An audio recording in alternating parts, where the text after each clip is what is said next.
മാങ്ങ, നാരങ്ങ തുടങ്ങി ഏത് തരം അച്ചാർ ഉണ്ടാക്കാനും ഈ പിക്കിൾ പൗഡർ മാത്രം മതി. ഒരു പ്രയാസവുമില്ലാതെ നമുക്ക് തയ്യാറാക്കുകയും ചെയ്യാം.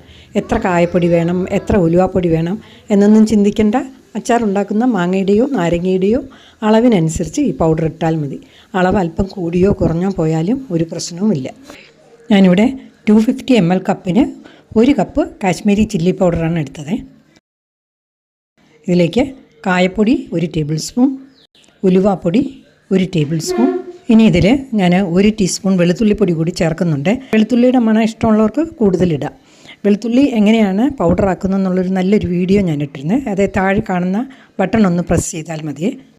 അഥവാ വെളുത്തുള്ളി പൗഡർ ഇല്ലെങ്കിൽ അച്ചാർ ഇടുന്ന സമയത്ത് 5-6 വെളുത്തുള്ളി അരിഞ്ഞ് ചേർത്താലും മതി.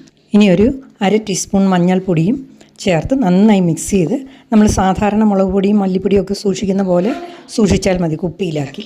ഞാനിതിൽ ഉപ്പ് ചേർക്കുന്നില്ല. കാരണം നമ്മൾ പലതരത്തിലുള്ള അച്ചാറുകൾ ഉണ്ടാക്കാറുണ്ടല്ലോ. കടുമാങ്ങയാണെങ്കിൽ മാങ്ങ നേരത്തെ ഉപ്പുവെള്ളത്തിലിട്ട് വയ്ക്കും അല്ലേ?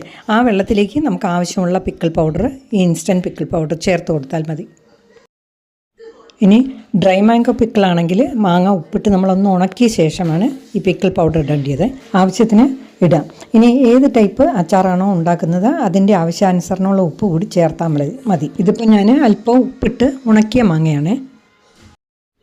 ഇപ്പം നമ്മൾ കടുമാങ്ങ ഉണ്ടാക്കുമ്പോൾ വെളുത്തുള്ളിപ്പൊടി ഇല്ലെങ്കിൽ 3-4 വെളുത്തുള്ളി ഇതിലേക്ക് അരിഞ്ഞിട്ടാൽ മതി. മാങ്ങ മാത്രമല്ല, ഏത് അച്ചാർ ഉണ്ടാക്കാനും, അതായത് നാരങ്ങയായാലും ഈ പിക്കിൾ പൗഡർ ഉപയോഗിക്കാം.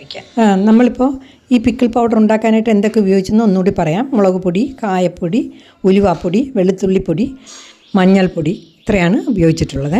അപ്പോൾ ഈ പിക്കിൾ പൗഡർ അഥവാ അച്ചാർ പൊടി ഒന്ന് ഉണ്ടാക്കി നോക്കുക. വീഡിയോ ഇഷ്ടപ്പെട്ടെങ്കിൽ സബ്സ്ക്രൈബ് ചെയ്യാനും ലൈക്ക് ചെയ്യാനും മടിയൊന്നും വിചാരിക്കരുത്. Thank you.